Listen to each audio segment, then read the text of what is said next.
السلام علیکم ورحمۃ اللہ وبرکاتہ۔ الحمد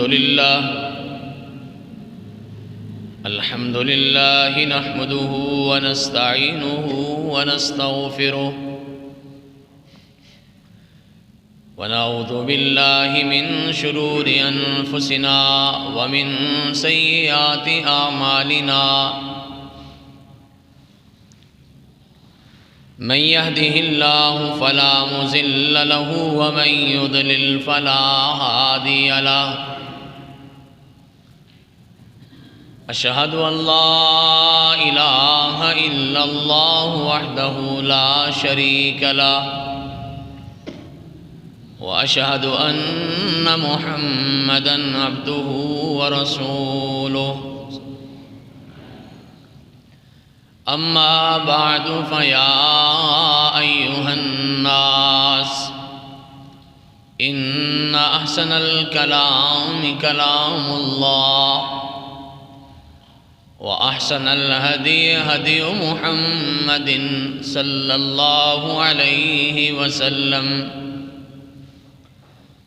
وإن شر الأمور محدثاتها وكل محدثة بدعة وكل بدعة ضلالة وكل ضلالة في النار۔ اللهم صل على محمد وعلى آل محمد كما صليت على إبراهيم وعلى آل إبراهيم إنك حميد مجيد۔ اللهم بارك على محمد وعلى آل محمد كما باركت على إبراهيم وعلى آل إبراهيم إنك حميد مجيد۔ رب اشرح لي صدري ويسر لي أمري واحلل عقدة من لساني يفقهوا قولي، سبحانك لا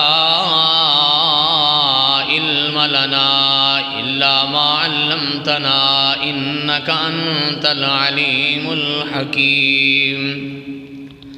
اللهم انفعنا بما علمتنا وعلمنا ما ينفعنا وزدنا علما۔ اعوذ باللہ من الشیطان الرجیم، بسم اللہ الرحمن الرحیم۔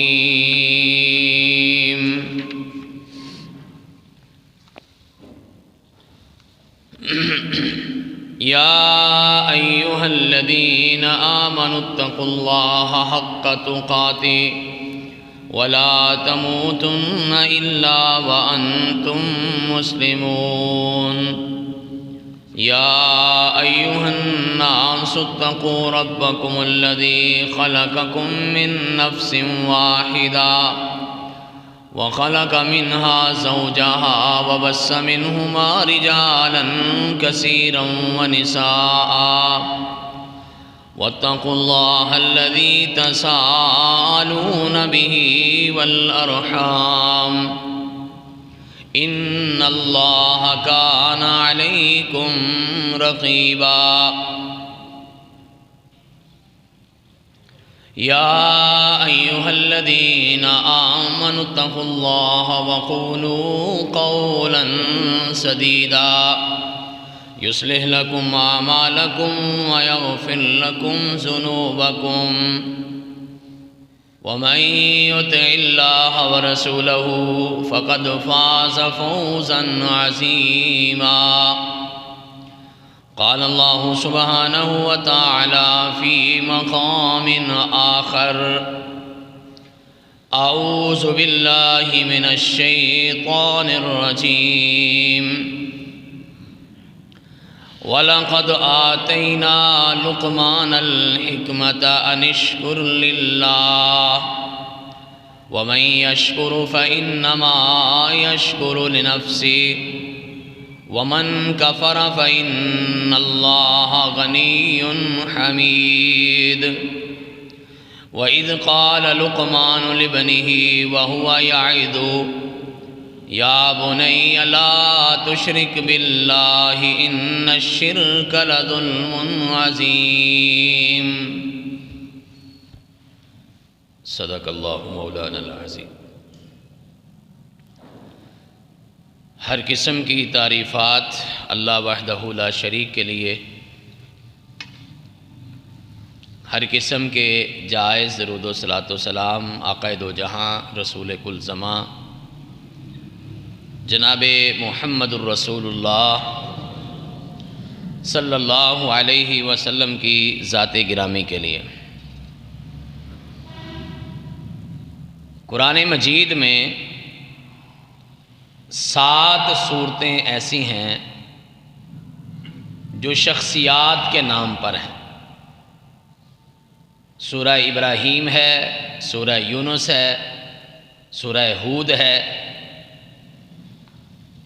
سورہ لقمان ہے، سورہ محمد ہے۔ یہ وہ صورتیں ہیں، سورہ مریم ہے۔ یہ وہ صورتیں ہیں جو شخصیات کے نام پر ہیں۔ اب جس شخصیت کے نام پر قرآن مجید میں پوری صورت موجود ہو، آپ اور ہم اندازہ لگا سکتے ہیں کہ وہ اللہ کا کتنا قریبی ہوگا اور اللہ کا کتنا پسندیدہ ہوگا، کہ 1-2 آیات نہیں بلکہ ان کے نام کی پوری صورت ہی قرآن پاک میں نازل کر دی۔ ان مقدس اور محترم شخصیات میں ایک شخصیت ہے جن کا نام ہے لقمان علیہ السلام۔ اس کے بارے میں بڑی بحث ہے کہ وہ اللہ کے پیغمبر تھے یا ویسے کوئی دانا آدمی تھے یا اللہ کے کوئی قریبی اور متقی بندے تھے۔ چونکہ قرآن اور حدیث میں اس بات کی وضاحت نہیں ہے کہ وہ اللہ کے پیغمبر تھے، لہٰذا ہم بھی اس کے بارے میں خاموش رہیں گے، اور یہی ایک مسلمان کا انداز ہے۔ جس کے بارے میں قرآن اور حدیث خاموش ہے اس کے بارے میں ہمیں بھی خاموش رہنا چاہیے۔ اقوال ہیں، خیالات ہیں، لوگوں کے تبصرے ہیں، جیسا کہ ابو قتادہ رضی اللہ تعالیٰ عنہ کا قول بڑا مشہور ہے، اور اسے حافظ ابن کثیر رحمۃ اللہ علیہ نے اپنی تفسیر ابن کثیر میں نقل کیا ہے۔ فرماتے کہ ایک رات آپ کو خواب میں یا رات کے کسی وقت میں فرشتے کی ملاقات ہوئی، اور فرشتے نے آپ سے پوچھا کہ آپ اللہ تعالیٰ سے نبوت لینا پسند کریں گے کہ حکمت لینا پسند کریں گے؟ تو ابو قتادہ رضی اللہ تعالیٰ عنہ فرماتے ہیں کہ حضرت لقمان علیہ السلام نے کہا کہ مجھے حکمت چاہیے، نبوت نہیں چاہیے۔ تو بعد میں کسی نے پوچھا کہ حضور آپ نے نبوت کیوں نہیں پسند کی؟ تو فرمانے لگے کہ نبوت ایک بڑا مشکل کام ہے، مجھے لگا کہ شاید میں نہیں کر سکتا، لہٰذا پھر میں نے اللہ تعالیٰ سے حکمت مانگ لی۔ یہ بڑے دانا قسم کے، سیانے سمجھدار قسم کے انسان تھے۔ ابراہیم علیہ السلام کی اولاد میں سے تھے، ان کے خاندان میں سے تھے۔ بعض لوگوں کا خیال ہے کہ یہ ایوب علیہ السلام کے بھانجے تھے، اور کچھ نے ان کے کزن بھی لکھا ہے۔ بہرحال ان کے رشتہ داروں میں سے تھے، اور ان کا زمانہ حضرت داؤد علیہ السلام کے زمانے کے قریب ہے۔ یہ ان سے پہلے دنیا میں موجود تھے۔ یہ تقریباً آج سے 3000 سال پہلے کی بات بنتی ہے، اور عیسیٰ علیہ السلام سے تقریباً 1100 سال پہلے کی بات ہے۔ لقمان علیہ السلام سیانے دانا بینے تھے، اور کسی نے لکھا ہے کہ یہ غلام بھی تھے۔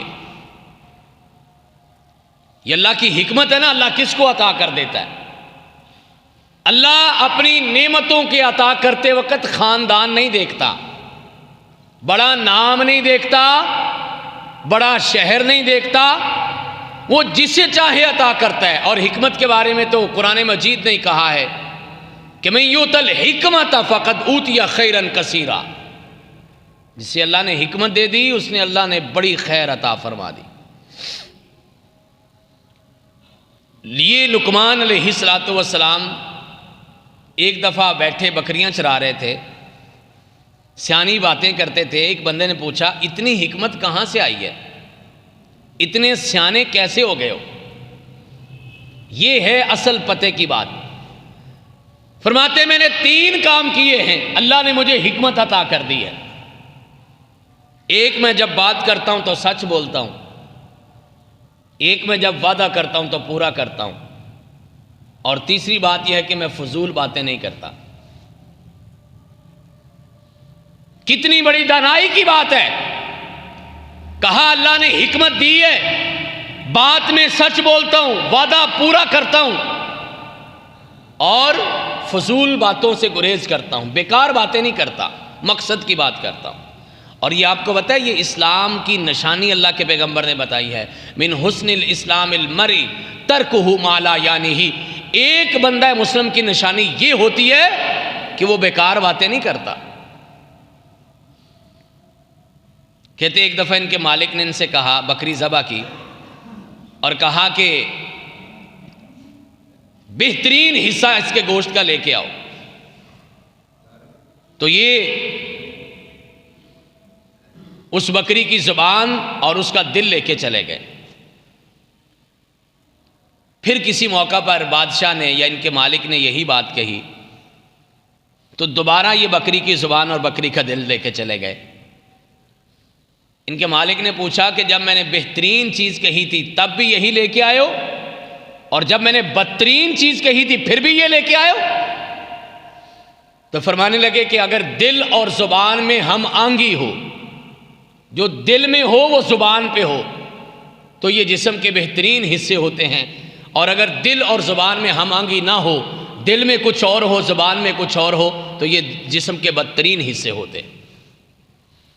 1000 سال انہوں نے عمر پائی ہے، اور فلسطین کے علاقے میں ان کی قبر آج بھی موجود ہے، بیت المقدس کے قریب۔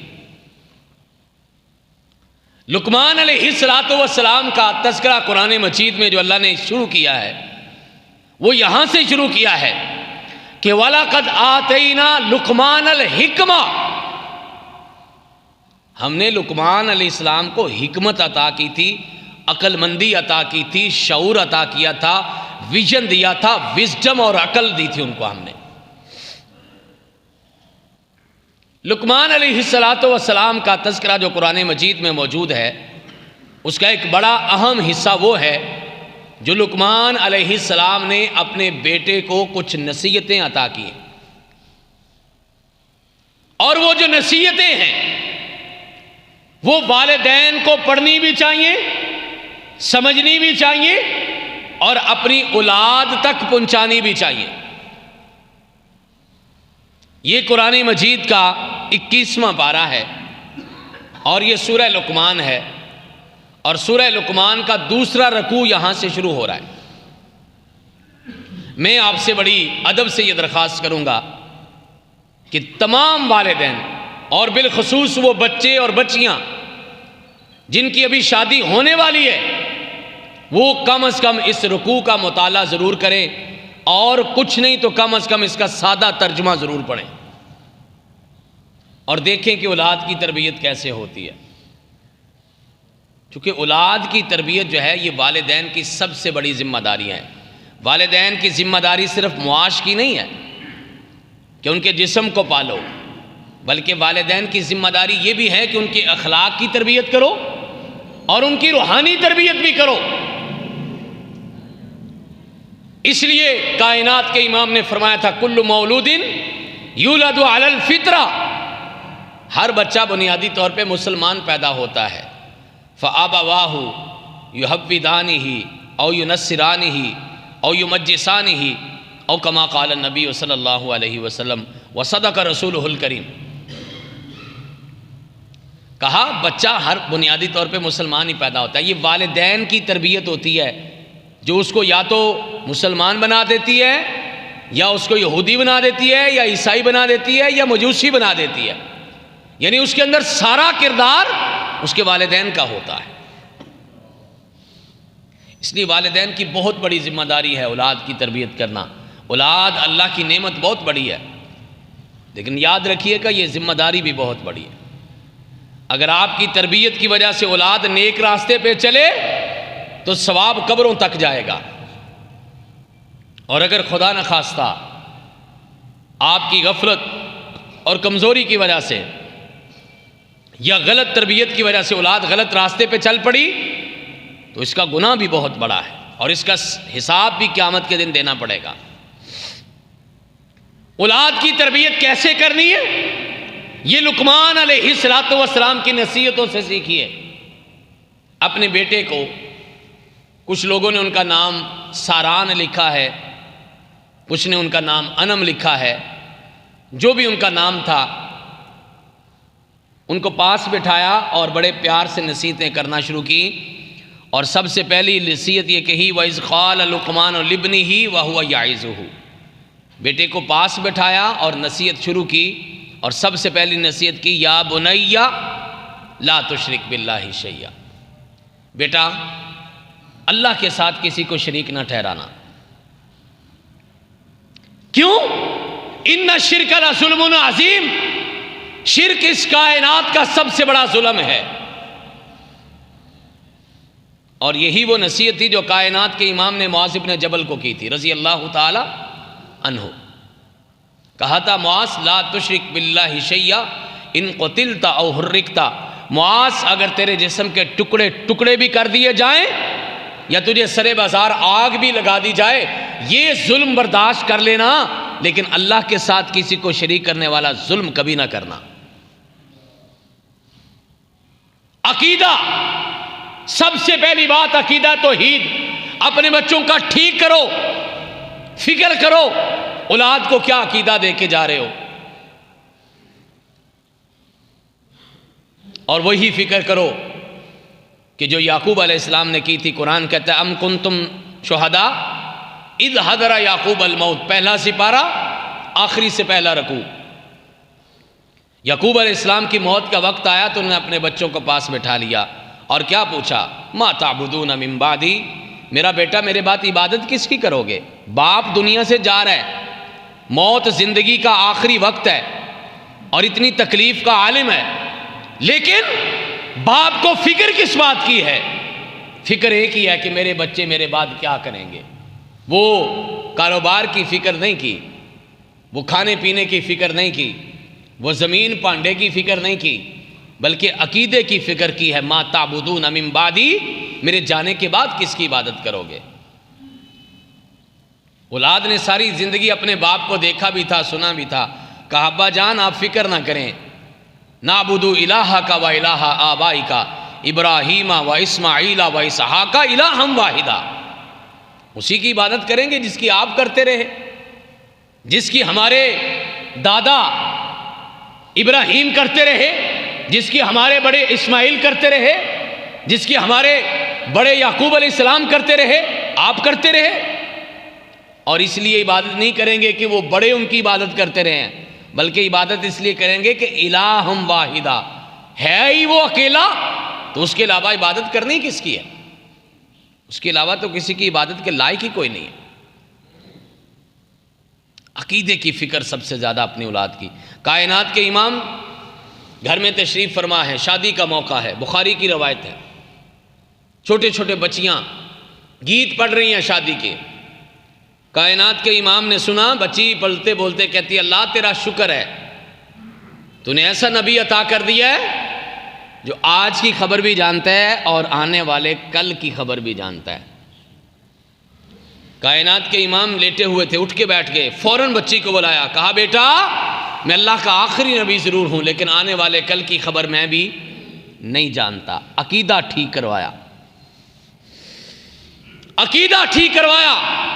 صحابی آتے ہیں شام ایران کے علاقوں سے کاروبار کر کے، اللہ کے پیغمبر سے مصافحہ کر کے آپ کے گھٹنوں کو ہاتھ لگاتے ہیں. کائنات کے امام اس طرح سیدھا کر کے پوچھتے ہیں صحابہ کیا کر رہے ہو، جھک کیوں رہے ہو؟ حالانکہ سجدہ نہیں کیا تھا، جھکے تھے تھوڑا سا.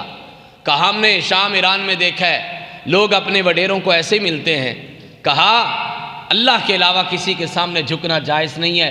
اگر میں کسی کو اللہ کے علاوہ جھکنے کے لیے کہتا تو خاتون سے کہتا کہ وہ اپنے شوہر کو سجدہ کرے، لیکن اللہ کے علاوہ کسی کے سامنے جھکنا جائز نہیں ہے۔ عقیدے میں کوئی سمجھوتا نہیں، ایک لمحے کی تاخیر کیے بغیر فکر کرو آپ کی اولاد کیا کر رہی ہے۔ اور دوسری بات جو حضرت لقمان علیہ السلام نے اپنے بیٹے کو سمجھائی ہے، وہ یہ سمجھائی کہ یا بنی انہا ان تک مثقال حبۃ من خردل، بیٹا اگر ایک رائی کے دانے کے برابر بھی کوئی چیز فتکن فی صخرۃ، اونچی کسی چٹان پہ بڑی ہو، او فی السماوات یا آسمان کی بلندیوں پہ ہو، او فی الارض یا زمین کی گہرائیوں میں ہو، فرمایا یاتی بہ اللہ قیامت والے دن اس کو ساروں کے سامنے لے آئے گا، کیونکہ ان اللہ لطیف خبیر، اللہ تعالیٰ بڑا باریک بین ہے اور بڑی خبر رکھنے والا ہے۔ اب یہ کہہ کے کیا سکھایا؟ یہ کہہ کے قیامت کا تصور بھی دے دیا، عقیدہ قیامت عقیدہ آخرت بھی ٹھیک کر دیا، یہ کہہ کے یہ بھی بتا دیا کہ بیٹا ذرہ برابر نیکی کرو گے اس کا بھی حساب ہونا ہے، ذرہ برابر گناہ کرو گے اس کا بھی حساب ہونا ہے۔ من یعمل مثقال ذرۃ خیرا یرہ ومن یعمل مثقال ذرۃ شرا یرہ، یہ بھی تصور دے دیا، احتساب کا تصور بھی دے دیا، اور ساتھ عقیدے میں یہ بھی بات ڈال دی، بیٹا جو ذروں کا خیال کرتا ہے وہ ہر وقت تجھے بھی دیکھ رہا ہے، آپ انڈر آبزرویشن ہیں، آپ ہر وقت اپنے اللہ کی نظر میں ہیں، ذرہ برابر بھی کام کرو گے اللہ اس کو دیکھ رہا ہے۔ اپنے بیٹے کا عقیدہ پکا کر دیا، اور اسی توحید کی ایکسٹینشن یہ دے دی، اور اس سے بڑھ کر یہ کہ خوف خدا بھی پیدا کر دیا۔ ایک بات کہی، چار چیزیں سمجھا دی، کہا ذرہ برابر کوئی چیز پڑی ہے نا، کسی پہاڑ کی چٹان پر پڑی ہے، آسمان کے کسی کونے میں پڑی ہے، زمین کے کسی گوشے میں پڑی ہے، قیامت والے دن اللہ اس کو سامنے لے آئے گا۔ خوف خدا بھی بتا دیا، قیامت کا عقیدہ بھی سمجھا دیا، احتساب کی بات بھی کر دی، اور نیکی بدی کے بارے میں بھی بتا دیا۔ یہ بڑی اہم نصیحت ہے جو ہمیں اپنے بچوں کو بتانی چاہیے۔ بتاؤ اپنے بچوں کو، بیٹا ساری دنیا کی نظروں سے اوجھل ہو سکتے ہو لیکن اللہ کی نظر سے اوجھل نہیں ہو سکتے۔ ماں سے درخواست ہے اپنے ابے کا ڈر نہ پیدا کرے، اللہ کا ڈر پیدا کرے۔ یہ نہ کہے جھوٹ بولو گے تو تیرے ابے کو بتاؤں گی، یہ کہو بیٹا جھوٹ بولا تو رب ناراض ہو جائے گا، بیٹا غلط کام کیا تو اللہ ناراض ہو جائیں گے۔ یہ اپنی اولاد کو سکھاؤ۔ اور پھر کہا یا بنی اقم الصلاۃ، تیسری نصیحت، بیٹا نماز پڑھا کر۔ اور نماز ایک ایسا حکم ہے جس کے بارے میں ہر طریقہ اختیار کرنا ہے۔ نماز کا حکم بھی دینا اپنی اولاد کو۔ اسماعیل علیہ السلام کا تذکرہ کرتے ہوئے قرآن نے کہا کانا یأمر اہلہ بالصلاۃ، وہ اپنے گھر والوں کو نماز کا حکم دیتے تھے۔ آج 5 وقت کے نمازی اس معاملے میں غفلت کرتے ہیں، اپنے گھر میں بیٹوں کو بیٹیوں کو اپنے گھر والوں کو نہیں کہتے نماز کا، اور بڑی سادگی سے کہہ دیتے ہو جی انہاں دا عمل انہاں نال ہے، ساڈا عمل ساڈے نال ہے۔ نہیں، فرض ہے گھر کے بڑے کا کہ وہ اپنے گھر والوں کو نماز کا حکم دے، نماز کے لیے جگائے۔ اور دوسرا کام جو کرنا وہ وہی جو ابراہیم علیہ السلام نے کیا تھا، رب اجعلنی مقیم الصلاۃ ومن ذریتی، اولاد کے لیے گھر والوں کے لیے نماز پڑھنے کی دعا بھی کیا کرو۔ کہنا کافی نہیں ہے، دعا بھی کرنی ہے، یا اللہ میری اولاد کو میری نسل کو نمازی بنا دے، یہ دعا بھی کرنی ہے۔ یہ ابراہیم علیہ السلام کی سنت ہے۔ اور تیسرا کام، نماز ایک ایسی چیز ہے کہ جس کے اندر اگر مارنا بھی پڑے تو مار بھی سکتے ہیں۔ واحد کام ایسا ہے، اللہ کے دین کا واحد مسئلہ ایسا ہے جس میں اللہ نے والدین کو اپنی اولاد کو مارنے کی اجازت دی ہے، باقی کسی جگہ پہ مارنے کی اجازت نہیں دی۔ کہا 7 سال کا ہو جائے تو نماز سکھانا شروع کر دو، ساتھ لے کے آیا کرو، مسجدوں میں لایا کرو۔ اور آپ کو یاد ہوگا میں نے آپ سے درخواست کی تھی اور سمجھایا تھا کہ جس مسجد کی پچھلی صفوں سے بچوں کا شور ختم ہو جاتا ہے، اس مسجد کی اگلی صفوں سے اللہ کا دین ختم ہو جاتا ہے۔ اس لیے اپنے بچوں کو لایا کرو، چھوٹوں کو، پوتوں کو لایا کرو، نواسوں کو لایا کرو۔ کوئی بات نہیں، شرارت کرنے دو، آپ بھی کر کر کے اتنے بڑے ہوئے۔ واحد جگہ جہاں پہ اللہ کے پیغمبر نے فرمایا 10 سال کا ہو جائے پھر نماز نہ پڑھے تو پھر اس کو مارا بھی جا سکتا ہے، مارنے کی اجازت دے دی۔ اور چوتھی بات، نماز کے معاملے میں اپنے عمل سے تبلیغ کرو۔ کتنا خوبصورت انداز بتایا۔ آج بڑے پکے نمازی بھی اس پر عمل نہیں کرتے۔ فرمایا جب تم فرض نماز مسجد میں پڑھ لو تو باقی نماز گھر میں آ کے پڑھا کرو، سنتیں گھر میں جا کے پڑھا کرو، نفل گھر میں پڑھا کرو، وضو گھر سے کر کے آیا کرو۔ یہ تبلیغ ہے، یہ پیغام ہے، یہ نصیحت ہے عمل کے ساتھ۔ اور یہ بات یاد رکھنا، عمل کے اندر آپ کی باتوں سے زیادہ طاقت ہوتی ہے۔ بچہ کاپی کرتا ہے، بچہ نقل کرتا ہے۔ آپ نے کئی دفعہ دیکھا ہوگا، آپ مصلے پہ کھڑے ہوں گے، بچے کی والدہ مصلے پہ کھڑی ہوگی، بچہ ایویں ٹٹا پجا وضو کر کے آ کے ساتھ نماز پڑھنے لگ جاتا۔ ماں سجدے میں پڑھی ہے، بچہ بھی سجدہ کر رہا ہے، بچہ تو آپ کی نقل کرے گا۔ لہٰذا عمل کے ذریعے بھی نماز کی نصیحت کرنی ہے۔ اور نماز ایک ایسا عمل ہے جس کے بارے میں کہا کہ حکمرانان وقت کا بھی یہ فرض ہے، الذین ان مکناہم فی الارض اقاموا الصلاۃ، یہ حکمران کا بھی فرض ہے کہ وہ اپنے ملک میں نماز کا نظام جو ہے وہ نافذ کرے۔ یہاں پہ تباہی ہو گئی، 72 سالوں سے اللہ کے دین کے نام پہ حاصل کیا وہ مسلمانوں کا ملک ہے، لیکن سوائے ایک آدھ دور کے کبھی کسی حکمران نے سوچا ہی نہیں کہ میرا فرض کیا۔ سیاست ہی سیاست، سیاست ہی سیاست، الزامات یہ کھا گئے وہ کھا گئے، اس کے علاوہ کچھ ہے ہی نہیں۔ ہم نے اپنی زندگیوں میں نہیں سنا، ہمارے سے پہلے ایک زمانے میں سنا تھا، کبھی کسی نے آ کے نماز، کسی وزیر اعظم نے، صدر نے کہا ہو کہ میری امت کے لوگوں، میری جماعت کے لوگوں، میرے ملک کے ہم وطنوں، نماز پڑھا کرو۔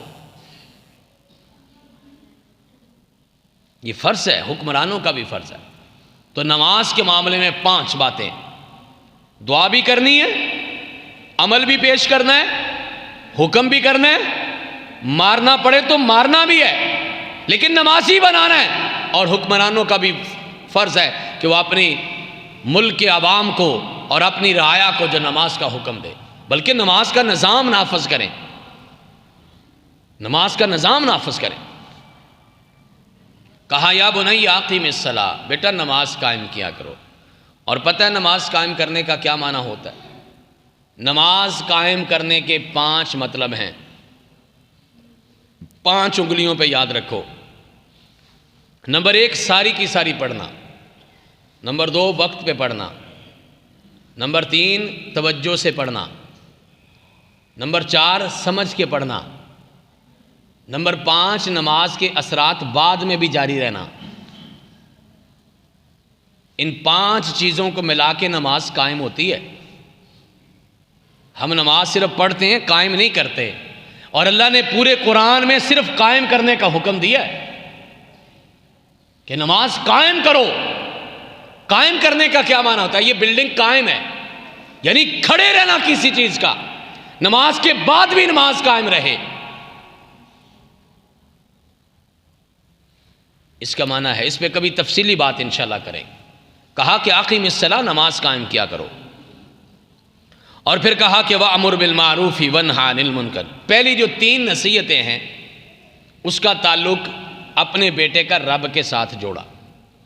شرک سے بچو، توحید پہ عمل کرو، اللہ کا خوف رکھو، اور نماز قائم کرو۔ یہ تینوں چیزیں جو ہیں ابتدائی نصیحتیں، یہ تعلق جوڑتی ہیں اللہ سے۔ اب اس بندے کا تعلق، اپنے بیٹے کا تعلق لوگوں سے بھی جوڑ دیا۔ کہا وَأْمُرْ بِالْمَعْرُوفِ، نیکی کا حکم دو، وَانْهَ عَنِ الْمُنْكَرِ، برائی سے منع کرو، وَاصْبِرْ عَلَىٰ مَا أَصَابَكَ إِنَّ ذَلِكَ مِنْ عَزْمِ الْأُمُورِ۔ نیکی کا حکم کرتے اور برائی سے منع کرتے ہوئے رکاوٹیں آئیں گی، یہ مسجدوں کا کام کرنے والے لوگ دھیان سے سنیں، یہ دین کا کام کرنے والے نوجوان بیٹے بیٹیاں دھیان سے سنیں۔ میں کسی جگہ پہ موجود تھا تو ایک عالم دین کہنے لگے جی کام بڑا اوکھا ہے، بڑی مشکل نال ہی کام ہوندا ہے مسجداں مدرسیاں دا۔ میں نے کہا حضور کام اللہ کے دین کا کرنا ہے اور پھر کہتے ہیں مشکلات نہ آئیں، آپ نبیوں سے بڑھیں؟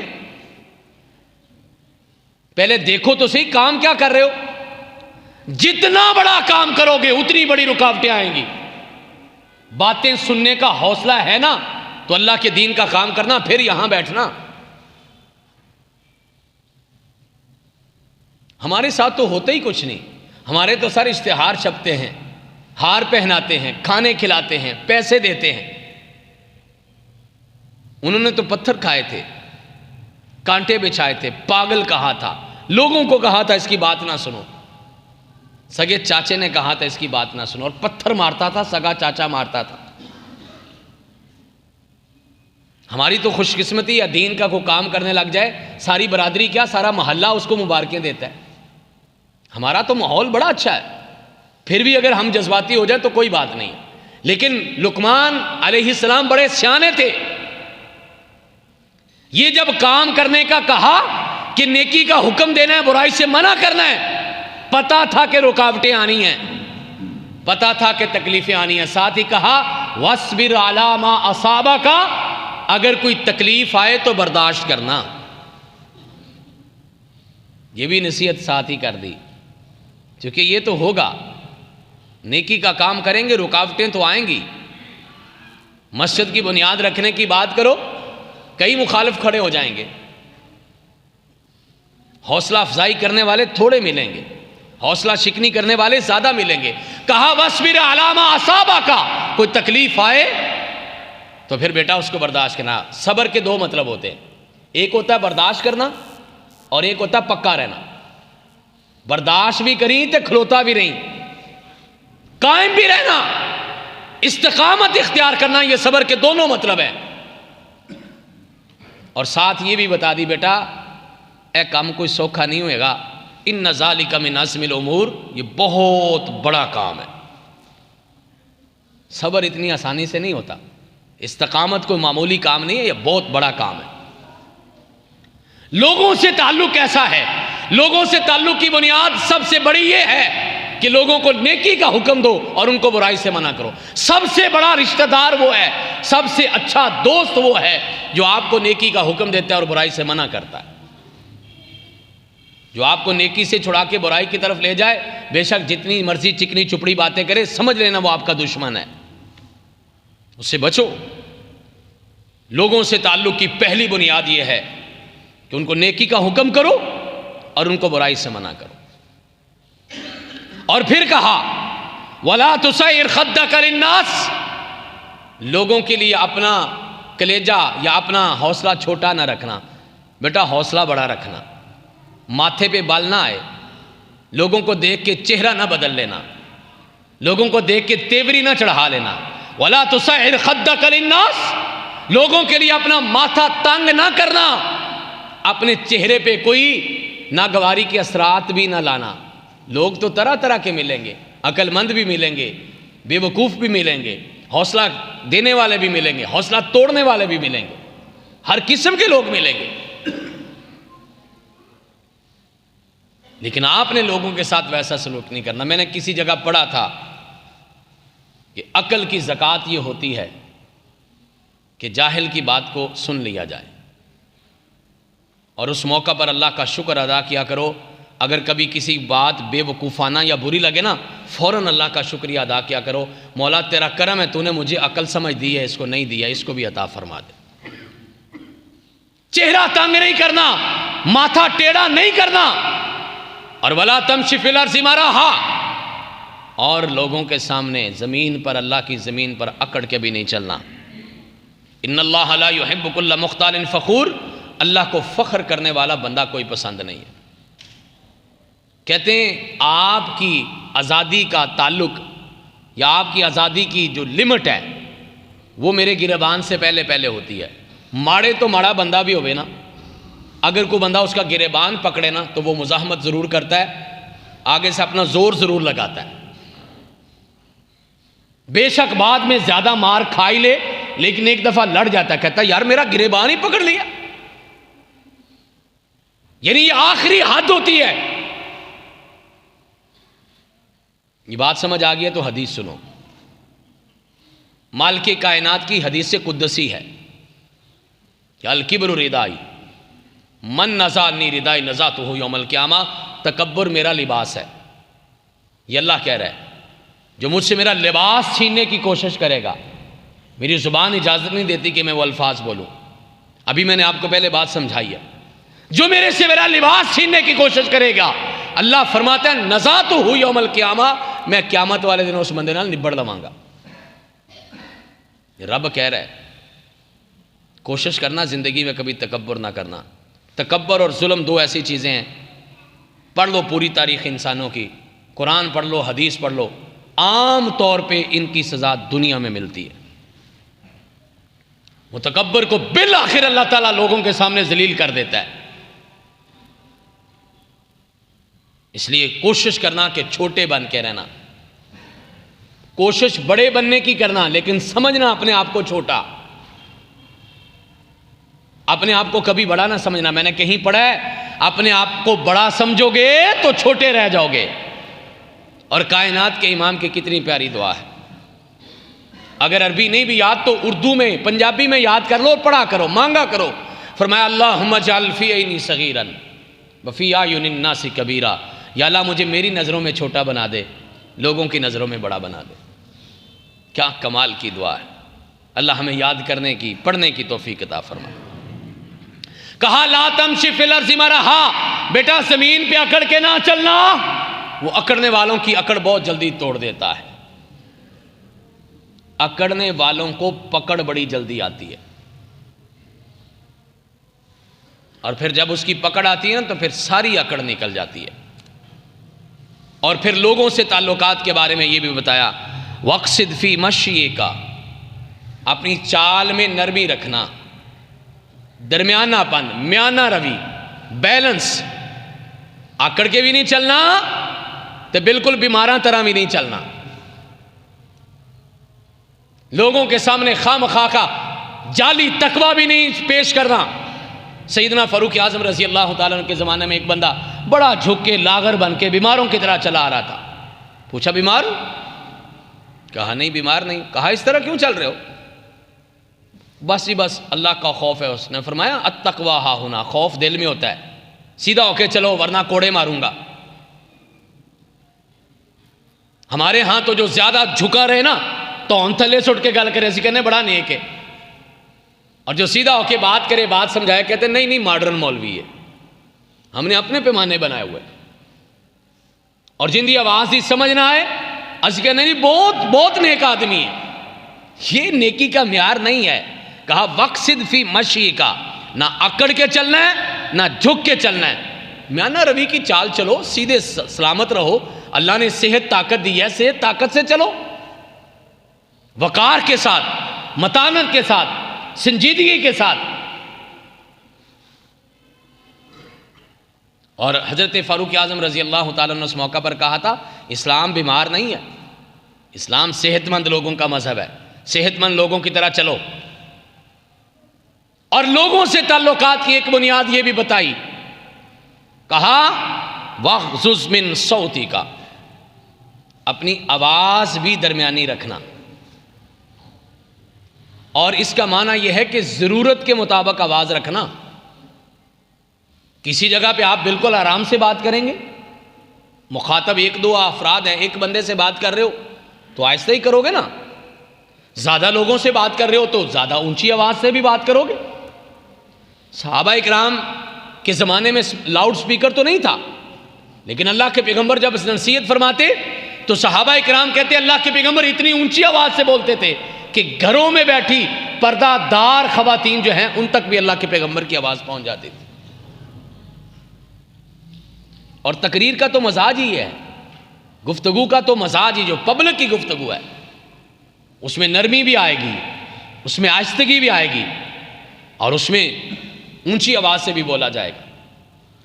کائنات کے امام کے بارے میں صحابہ کہتے ہیں اللہ کے پیغمبر جب نصیحت کرتے، خطاب فرماتے تو آپ کی رگیں پھولی ہوتی تھی، آپ کا چہرہ سرخ ہوتا تھا اور ایسا لگتا تھا کہ جیسے ڈرا رہے۔ ہمارے تو یہاں پہ مجھے یاد ہے اچھی طرح، کسی زمانے میں جب میں نے قصور میں نیا نیا آنا شروع کیا تھا، اس وقت میں عذاب کے بارے میں زیادہ تقریریں کیا کرتا تھا، جہنم کے بارے میں۔ مجھے باقاعدہ لوگوں نے کہا جی ڈرائی جاندے ہو، کچھ اور بھی بتا دے۔ ڈرانا بھی ہے، پیار بھی کرنا ہے، سمجھانا بھی ہے، نرمی بھی ہوگی، زور بھی لگے گا، اونچی آواز سے بھی بولیں گے، یہ سب کچھ تقریر کا حصہ ہے اور یہ نیچرل وے ہے، یہ فطری انداز ہے۔ مخاطبین زیادہ ہوں آواز زیادہ بلند ہوگی، مخاطبین تھوڑے ہوں گے تو آواز تھوڑی ہوگی۔ اب میٹھا میٹھا سٹائل اون نکلے ہے، یہ ہمارے ہاں جو آیا نا سٹائل، یہ رسول اللہ صلی اللہ علیہ وسلم کا تقریر کرنے کا انداز نہیں ہے کہ بالکل مرے ہی رہو، بات ہی دوسرے تک نہ پہنچے۔ یہ کائنات کے امام کا انداز نہیں ہے، یہ اسلام کا انداز نہیں ہے، یہ اسلام کے خطیب اور مبلغ کا انداز نہیں ہے۔ تو کتنی خوبصورت بات ہے، باپ اپنے بیٹے کو یہ سمجھا رہا ہے کہ بات کیسے کرنی ہے۔ کبھی سمجھایا اپنے بچوں کو؟ باپ اپنے بیٹے کو سمجھا رہا ہے کہ چلنا کیسے ہے۔ کبھی سمجھایا اپنے بچوں کو؟ باپ اپنے بیٹوں کو سمجھا رہا ہے کہ بیٹا ماتھے پہ تیوری بھی نہیں ڈالنی۔ کبھی سمجھایا ہم نے؟ ہمیں پتہ ہی نہیں ہمارا بیٹا بیٹی گفتگو کیسے کرتے ہیں۔ آپ یقین جانیے قرآن پاک سامنے پڑھا ہے، میں جس کالج میں پڑھاتا ہوں میں بچوں کو کلاس میں چلنے کا طریقہ بھی بتاتا ہوں۔ لوگوں کو تو اتنا پتہ نہیں کہ دروازے میں کھڑے نہیں ہونا، لوگوں کو تو اتنا پتہ نہیں، کسی نے سمجھایا نہیں کہ سیڑھیوں میں کھڑے نہیں ہونا۔ پیچھے آنے والے بیچارے انتظار کرتے ہوتے، ہم دروازے میں کھڑے گفتگو کر رہے ہوتے۔ بھائی راستوں میں کھڑے نہیں ہوتے۔ ابھی کچھ 1-2 ماہ پہلے میں نے راستوں کے حقوق کے بارے میں ایک گفتگو کی ہے، ایک جمعہ پڑھایا ہے مسجد توحید میں، نیٹ پہ بھی انشاءاللہ مل جائے گا یا کبھی یہاں بھی عرض کر دیں گے۔ یہ چیزیں سمجھانے والی ہیں۔ اب حضرات یہ 8 نصیحتیں کی حضرت لقمان علیہ السلام نے اپنے بیٹے کو پاس بٹھا کے۔ اس کے بارے میں کچھ اور باتیں عرض کر کے ہم اپنی گفتگو کو آخر میں لے جاتے ہیں۔ ایک تو یہ ہے کہ ہر بات کرنے سے پہلے کہا یا بنیا، اے میرے بیٹے، اے میرے بیٹے۔ پیار بھی سمجھانا بھی ہے، دونوں انداز ہوں گے۔ یا تو ہم سمجھاتے ہی نہیں، اگر ہم سمجھانے لگتے ہیں تو لڑنے لگ جاتے ہیں، تانے دینے لگ جاتے ہیں، جھڑکنے لگ جاتے ہیں، ڈانٹنے لگ جاتے ہیں۔ سمجھانے کا انداز کیا ہے؟ یا بنیا، یا بنیا، یا بنیا، اے میرے بیٹے، اے میرے پیارے۔ اللہ نے تو قرآن مجید میں جب ایمان والوں کو مخاطب کیا نا تو اپنے اور بندے کا جو رشتہ ہے اس کا نام لے کے مخاطب کیا ہے، یا ایھا الذین آمنو۔ اللہ اور بندے کا سب سے بڑا رشتہ ایمان کا رشتہ ہے، اور اللہ نے اس رشتے کے جس طرح کہا نا اے میرے بیٹے، اے میرے ایمان والو، اے مجھے ماننے والو، یہ سمجھانے کا بتانے کا انداز ہے۔ قرآن مجید میں تقریباً 60 مرتبہ اللہ تعالیٰ نے یہ الفاظ استعمال کیے، اے میرے پیارو۔ اس کا معنی یہ بھی ہو سکتا ہے اے میرے اپنے ہو، اس کا یہ معنی بھی ہو سکتا ہے نا، جو مجھے مانتے ہو میری بات بھی مانو۔ یہ انداز ہے سمجھانے کا، اور نبی اور لقمان علیہ السلام کا انداز کیا ہے؟ ہر بات پہ کہہ رہے ہیں میرا بیٹا، میرا بیٹا، اے میرا بیٹا، بات سن لے۔ اور دوسری بات یہ ہے کہ اس حوالے سے ہمیں یہ بات بھی سمجھنی چاہیے کہ قرآن نے ایک بڑا زبردست لفظ بولا ہے، قوا انفسکم۔ اولاد کی تربیت کے حوالے سے کہا کہ اپنے آپ کو بھی بچاؤ اور اپنی اولاد کو بھی بچاؤ، گھر والوں کو بھی بچاؤ نارن، آگ سے۔ اب مجھے سمجھائیں کہ اگر خدا نخواستہ آپ کا بچہ یا بچی آگ کی طرف جا رہا ہو تو آپ کیسے سمجھائیں گے؟ صرف دعا کریں گے کہ یا اللہ اس کو بچا لے؟ اس کو سمجھائیں گے بھی، باز نہیں آئے گا تو پکڑیں گے بھی، مزید باز نہیں آئے گا تو ماریں گے بھی، یہ انداز ہے نا۔ آخری کوشش یہ کریں گے کہ آپ نے اس کو آگ سے بچانا ہے۔ کہا ویسے سمجھاؤ، اولاد کی تربیت ویسے کرو جیسے اس کو آگ سے بچا رہے ہو۔ کبھی کبھار اس کی منت بھی کرو گے، کبھی کبھار اس کو اپنے تعلق کا واسطہ بھی دو گے، کبھی کبھار اس کو پیار بھی کرو گے، کبھی کبھار اس کو صرف نصیحت بھی کرو گے، کبھی اٹھ کے لیے اس کے لیے دعا بھی کرو گے.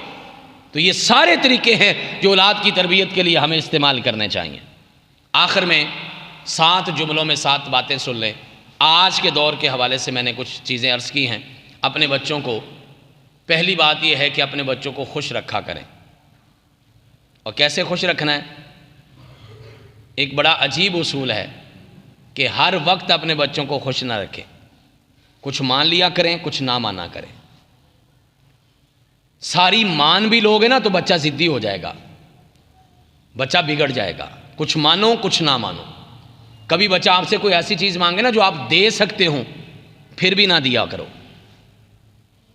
اس کو یہ انداز سمجھانے کے لیے کہ بیٹا زندگی میں ساری چیزیں ملتی نہیں، کبھی نہیں بھی ملتی. میٹھا میٹھا نہیں، کڑوا بھی زندگی میں ہوتا ہے. اپنے بچوں کو سامنے خود خوش رہا کرو. آج کی ریسرچ بتاتی ہے اس کا بچوں پہ بڑا اثر ہوتا ہے. والدین، ماں باپ آپس میں خوش رہیں، ان کی اولاد خود بخود خوش رہے گی. اور تیسرا کام یہ بھی کیا کرو کہ اپنے بچوں کے ساتھ تعلقات بڑھایا کرو. پاس بٹھاؤ، بچوں سے کھیلو، بچوں کے ساتھ باہر جاؤ، بچوں کو وقت دو. سب سے بڑی بات یہ ہے، پیسہ سب کچھ نہیں ہوتا. پھر یہ ہے کہ بچوں کے دوستوں سے دوستی کرو.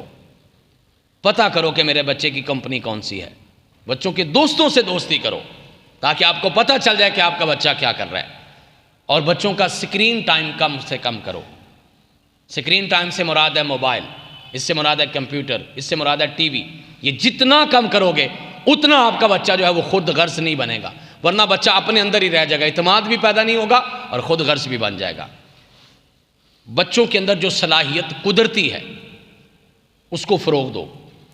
کوئی ایک آدھ صلاحیت ہر بچے میں بڑی ایکسٹرا قسم کی ہوتی ہے، اس کو فوکس کرو اور اس کو پروان چڑھاؤ. کوئی بچہ گفتگو اچھی کرتا ہوگا، کوئی بچہ تلاوت اچھی کرتا ہوگا، کوئی بچہ نعت اچھی پڑھتا ہوگا، کوئی بچہ اس کی ہینڈ رائٹنگ اچھی، جو بھی اس کے اندر صلاحیت اچھی ہے اس کو زیادہ پروموٹ کرو. اس کے اندر کامیابی کا تصور پیدا کرو.